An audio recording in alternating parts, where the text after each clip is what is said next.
To the channel. My name is Lisa Elvin Staltare, and this is Have Roots Will Travel. And yes, I am a genealogist and a passionate traveler. Over the last several years, I've been focusing my attention on telling the stories of these amazing women, whether it be les filles du roi or les filles mariées, the king's daughters or the marriageable girls. I've also been doing lots of other genealogy inspired videos, but this series is really near and dear to my heart. Today we're going to be diving into another episode of Les Filles du Roi. But before we begin, let me show you ways you can help the channel. One of the ways kind of helps you subscribe, like, and notify. The subscriptions are very important. They're completely free, and you just click on the subscribe. The like tells the stratosphere, those all important algorithms, that this is a video that people like, and that helps get the word out. And notify, of course, is for you, so you don't miss a single episode. And the next couple of ways are ways to help the channel itself grow.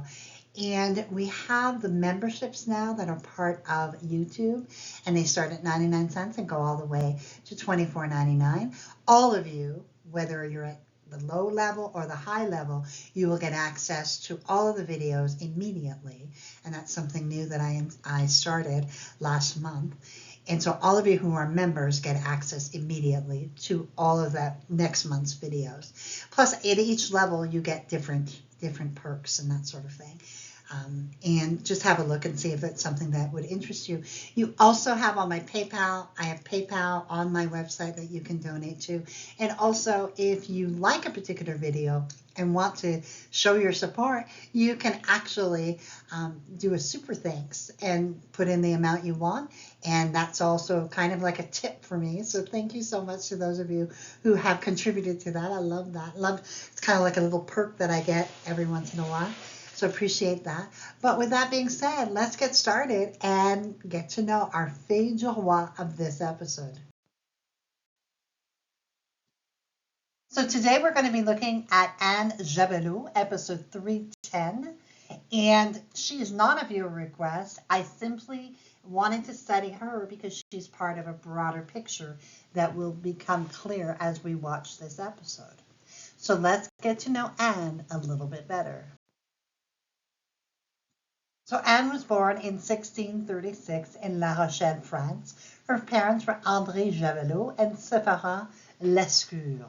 Now, La Rochelle, when we talk about French immigration to the New World, La Rochelle comes up time and again because it is one of the most important and fascinating departure points. It's located in the Charente-Maritime department of the region of Nouvelle-Aquitaine. It's right on that coast. And it was a bustling maritime hub dating back to the Middle Ages.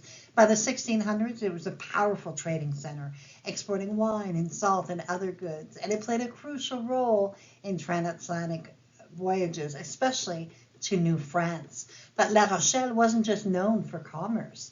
It was also a major center for Protestantism during the French Wars of Religion. In fact, the city famously held out against King Louis XIII during the siege of 1627-28 before surrendering to Catholic forces. That siege reshaped the city politically and spiritually. Now, in the heart of La Rochelle's old port lies the Church of Saint Nicolas, where Anne would have been baptized. This church served the city's sailors, merchants, and working-class families. It was destroyed and rebuilt multiple times, especially after that siege. And today it stands as a beautiful mix of Gothic and Baroque styles. Now, this is where you really kind of see the history of La Rochelle. It is actually probably the first place I need to go in my visit to France. When that will be, I don't know, but it's definitely happening. And La Rochelle would probably be my first stop because it was for many of my ancestors their last stop. So let's get to know Anne's journey. What we know about Anne and her journey is that by 1666, both her parents had died. She would come to New France with a dowry of about 200 pounds, and she would be aboard Le Jean Baptiste and be coming to New France to build a new life. Now, the groom that she would select and who would select her was Jacques Leboeuf. And he was born in 1643 in Syrie-Daunis in France. His parents were Thomas Leboeuf and Nicole Guezot.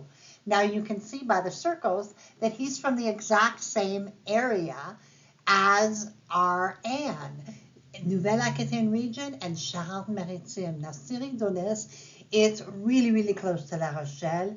Syrie-Daunis not only offers a glimpse into the past through the architectural remains, but also serves kind of like a gateway into that Charente-Maritime department.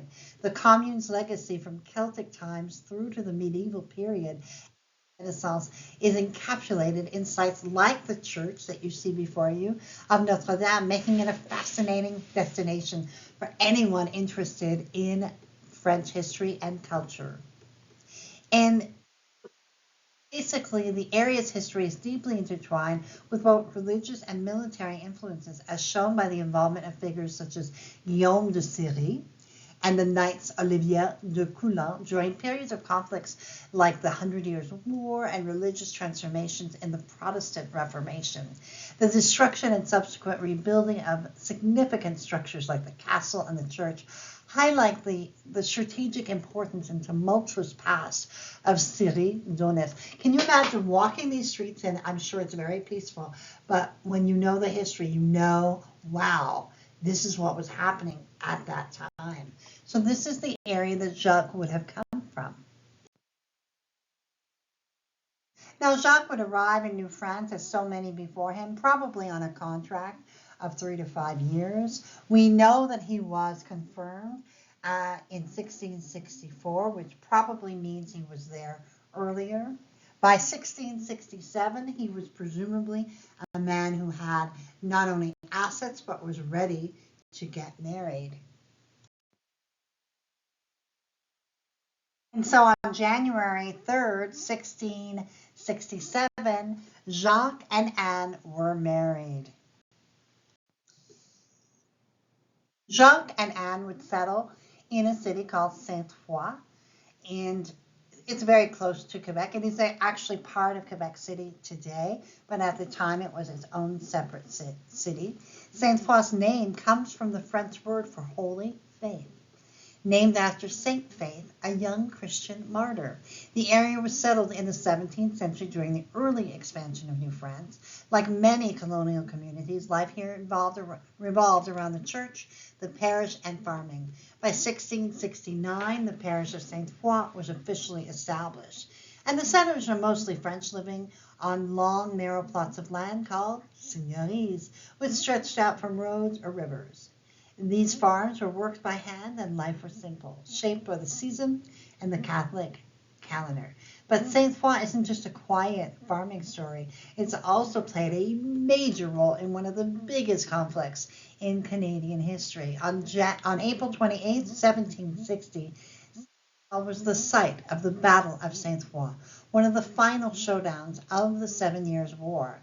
The French army, led by General Lévis, defeated the British forces outside the Quebec City. It was actually a rare French victory.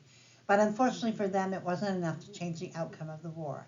The British kept control of Quebec and soon all of New France, and they basically controlled New France. In the years that followed, Sainte-Foy remained mostly rural with farms and churches. But in the 20th century, things began to change.